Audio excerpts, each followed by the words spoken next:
Dahulu kala ada seekor induk babi dan ketiga anaknya. Tiga bersaudara memiliki tinggi yang sama, bulat, merah jambu, dengan ekor lucu yang sama. Sepanjang musim panas babi bermain di rumputan hijau, berjemur di bawah sinar matahari, berjemur di genangan air. Tapi kemudian musim gugur telah tiba. Suatu hari ibuku berkata sudah waktunya mereka memikirkan musim dingin. Dia meminta mereka untuk membangun rumah besar. Sang adik berkata bahwa musim dingin masih jauh. Kakak tengah berkata bahwa dia akan membangun rumahnya sendiri saat dibutuhkan. Dan sang kakak memutuskan untuk membangun rumah itu sendiri. Saudara laki-laki dan perempuan yang lebih muda tidak melakukan apa-apa selain memainkan permainan mereka. Itu menjadi semakin dingin setiap hari. Sang adik memutuskan untuk membangun rumah dari jerami. Saudara tengah mengira akan sangat dingin di rumah jerami di musim dingin. Dia memutuskan untuk membangun rumah dari ranting dan ranting. Menjelang malam perumahan mereka sudah siap. Mereka sangat bangga pada diri mereka sendiri dan tidak pernah merasa cukup dengan bangunan mereka. Sekarang mereka bebas dan dapat melakukan apapun yang mereka inginkan. Mereka memutuskan untuk pergi ke kakak laki-laki mereka dan melihat rumah seperti apa yang telah dia bangun untuk dirinya sendiri. Kakak laki-laki sedang sibuk membangun. Dia mengoleskan batu, menguleni tanah liat, dan perlahan membangun rumah yang andal dan tahan lama. Adik laki-laki menemukan kakak mereka sedang bekerja. Mereka sangat terkejut dengan jenis benteng yang dia bangun. Kakak laki-laki itu dengan tenang terus bekerja. Adik-adik dan adik tengah mulai bercanda dan menertawakan rumahnya. Mereka begitu geli sehingga jeritan mereka bergema jauh di halaman. Kakak laki-laki meminta untuk diam karena serigala bisa mendengar mereka. Adik-adik laki-laki dan menengah semakin terhibur. Mereka memutuskan bahwa kakak laki-laki itu hanya seorang pengecut. Dan kedua saudara pemberani itu pergi berjalan-jalan. Dalam perjalanan, mereka bernyanyi dan menari, dan ketika mereka memasuki hutan, mereka membuat begitu banyak suara sehingga mereka membangunkan serigala yang sedang tidur di bawah pohon pinus. Serigala yang tidak puas dan lapar pergi ke tempat di mana jeritan dua babi bodoh itu datang. Saudara-saudara berjalan dengan riang dan berbicara tentang betapa mudahnya mereka menangani serigala. Dan tiba-tiba mereka melihat serigala hidup yang nyata. Dia berdiri di belakang pohon besar. Dia memiliki mata yang sangat jahat dan mulut bergigi besar. Saudara-saudara begitu ketakutan sehingga ekor mereka yang kurus gemetar dengan halus.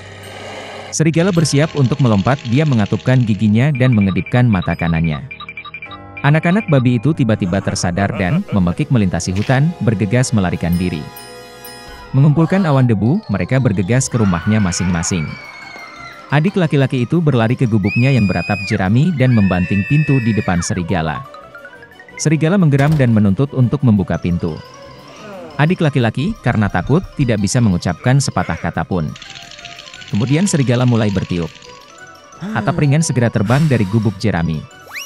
Serigala itu menarik napas dalam-dalam dan meniup untuk kedua kalinya, dan rumah jerami itu terbang ke segala arah. Serigala itu senang, mematahkan giginya dan menerkam adik laki-lakinya. Tapi babi itu dengan cekatan mengelak dan lari. Dia lari ke rumah saudara tengah. Saudara-saudara berhasil mengunci diri dan saling memandang dengan cemas. Serigala itu marah dan mulai meniup. Rumah itu agak miring. Serigala itu meniup sedetik, lalu ketiga, lalu keempat kali. Tapi rumah itu masih berdiri. Serigala menarik napas dalam-dalam dan meniup untuk kelima kalinya. Rumah itu berguncang dan hancur berantakan. Hanya satu pintu yang berdiri selama beberapa waktu di tengah reruntuhan. Dengan ngeri, anak-anak babi itu bergegas ke rumah kakak laki-laki mereka. Serigala itu mengejar mereka. Dia yakin kali ini babi tidak akan lari darinya. Anak-anak babi dengan cepat berlari melewati pohon apel besar bahkan tanpa memukulnya. Dan serigala tidak sempat berbalik dan menabrak pohon apel yang menutupinya dengan apel. Satu apel keras menghantamnya di antara kedua matanya. Sebuah benjolan besar melonjak di dahi serigala. Pada saat ini, adik laki-laki dan tengah berhasil lari ke rumah kakak laki-laki mereka dan mengunci pintu. Serigala berlari ke pintu, menggeram dan menuntut untuk membuka pintu. Adik-adiknya sangat ketakutan dan tidak bisa membalasnya. Dan kakak laki-laki itu tahu bahwa dia dan saudara-saudaranya tidak perlu takut di rumah batu yang kokoh. Kemudian serigala menghirup lebih banyak udara dan meniup secepat yang dia bisa. Tapi tidak peduli seberapa banyak itu meledak, tidak ada satu batu pun yang bergerak. Dan kemudian dia melihat ke atas dan melihat cerobong asap besar dan lebar di atap. Dia dengan hati-hati naik ke atap dan mulai turun dari pipa. Babi mendengar suara gemerisik. Kakak laki-laki itu segera menebak apa yang terjadi. Dia segera bergegas ke kuali, tempat air mendidih, dan membuka tutupnya. Serigala itu turun dari pipa dan langsung jatuh ke dalam kuali. Matanya membelalak ke dahinya. Serigala yang tersiram air panas terbang dengan raungan liar, dan bergegas ke hutan. Dan ketiga babi kecil itu menjaganya dan senang karena mereka dengan cerdik telah memberi pelajaran kepada perampok jahat itu. Sejak saat itu, saudara-saudara dan ibu mereka mulai hidup bersama di bawah satu atap. Dahulu kala ada seekor kambing tua. Dia punya 7 anak. Dia mencintai mereka seperti hanya seorang ibu yang bisa mencintai anak-anaknya. Dia akan pergi ke hutan, membawa tumbuhan dan ranting untuk makan siang. Dia memanggil semua anaknya dan memperingatkan mereka untuk takut pada serigala jahat. Dia sering berpura-pura, tetapi Anda bisa langsung mengenalinya dari suara kasar dan cakar hitamnya. Anak-anak memahami segalanya dan meyakinkan ibu mereka bahwa mereka akan sangat berhati-hati. Kambing tua itu berangkat dengan tenang. Sedikit waktu telah berlalu. Tiba-tiba, seseorang mengetuk pintu dan berteriak dengan suara kasar agar anak-anak segera membukanya.